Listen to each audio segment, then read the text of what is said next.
Ever wondered why being open to feedback can be crucial in our lives? Just like the ancient proverb, "He who is often reproved yet stiffens his neck will suddenly be destroyed, and that without remedy." This wisdom is as applicable today as it was back then. Think about it. We often find ourselves facing criticism. It's easy to instinctively react defensively, to stiffen our necks to the incoming blow.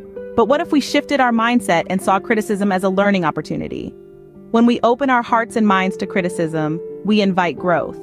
We allow ourselves to see our flaws and weaknesses, not as failures, but as areas for improvement. We turn the harsh words into steps on a ladder, climbing to a better version of ourselves. In the modern world where change is the only constant, being adaptable, learning from our mistakes, and improving ourselves continually is key to our survival and success. So next time when you receive feedback, remember it's an opportunity for growth.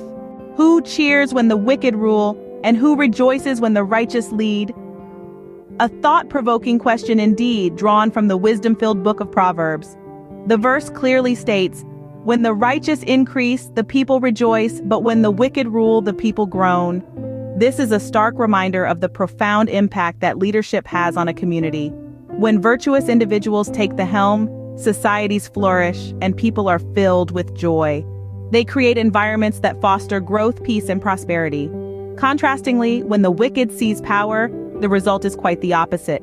Corruption, oppression, and injustice become the order of the day, leading to suffering and despair. It's a universal truth transcending time and culture. It's a call to action for all of us to promote righteousness and good governance in our societies. After all, righteous leaders bring prosperity and joy, while wicked rulers bring suffering and despair. Do you love wisdom? If yes, then you love your own soul. This profound sentiment is echoed in the verse, "Whoever loves wisdom loves his own soul. He who keeps understanding will prosper." Wisdom, in essence, is more than just a comprehension of facts or information. It's an intimate dance with knowledge, a love affair with understanding. It's the ability to distill meaning from the chaos of existence, to find patterns in the seemingly random. When you love wisdom, you are in essence loving your own soul.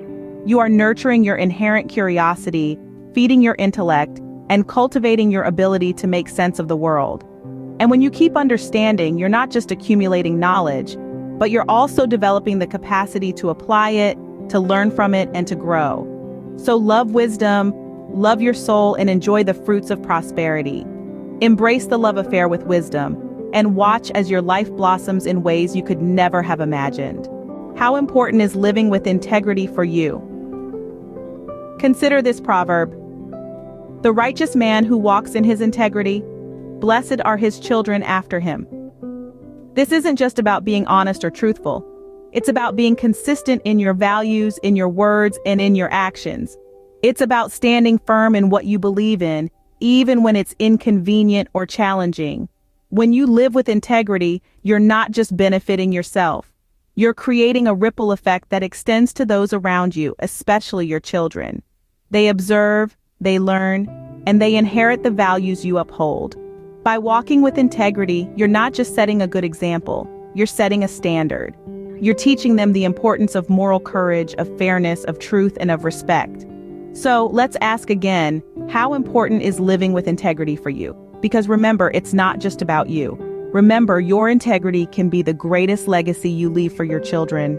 Ever thought about the potential harm of excessive flattery? It might seem harmless, even pleasant at first. But there's a verse that warns, "He who flatters his neighbor is spreading a net for his feet." This proverb is a metaphorical warning against the danger of flattery and insincere behavior. When someone excessively flatters you, it's often not without an ulterior motive. They might be setting a trap, waiting for the right moment to take advantage. Flattery can also create a distorted image of reality. It can blind us to our shortcomings, preventing personal growth. Just like a net, it entangles us in a web of deceit and false perception. While it's nice to receive compliments, it's crucial to discern genuine praise from insincere flattery. The difference lies in the intent and the truth behind the words. Hence, sincerity and honesty pave the way for authentic relationships. What are the dangers of oppressing the poor to increase wealth? This question brings us to a profound proverb. He who oppresses the poor to increase his wealth, and he who gives gifts to the rich, both come to poverty. This verse shines a light on the perils of greed, a vice that feeds on the vulnerable, yet eventually consumes the one who harbors it. When one oppresses the less fortunate for personal gain, or tries to curry favor with those already basking in plenty, it's a sign of greed. But here's the twist. Such actions, instead of leading to prosperity, pave the way to poverty. This poverty isn't just about financial ruin. It's a spiritual bankruptcy, a hollow existence devoid of compassion, fairness, and mutual respect. It's a stark reminder to us all to be mindful of our actions and their impact on others, to choose equity over exploitation, kindness over cruelty. Remember, greed might lead to a temporary gain, but ultimately it brings poverty. How important is it to have a clear vision in life? Many of us may have asked ourselves this question at some point. So let's delve into it. There's a saying, where there is no prophetic vision, the people cast off restraint, but blessed is he who keeps the law. This verse speaks to the significance of having a purpose and direction in our lives.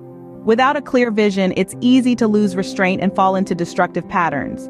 It's like trying to navigate unfamiliar territory without a map. However, when we have a clear sense of direction, a prophetic vision, if you will, we're more likely to stay on course.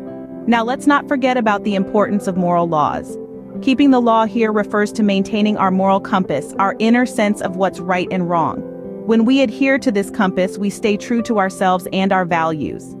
Having a prophetic vision and following moral laws can lead to fulfillment and restrain destructive behaviors.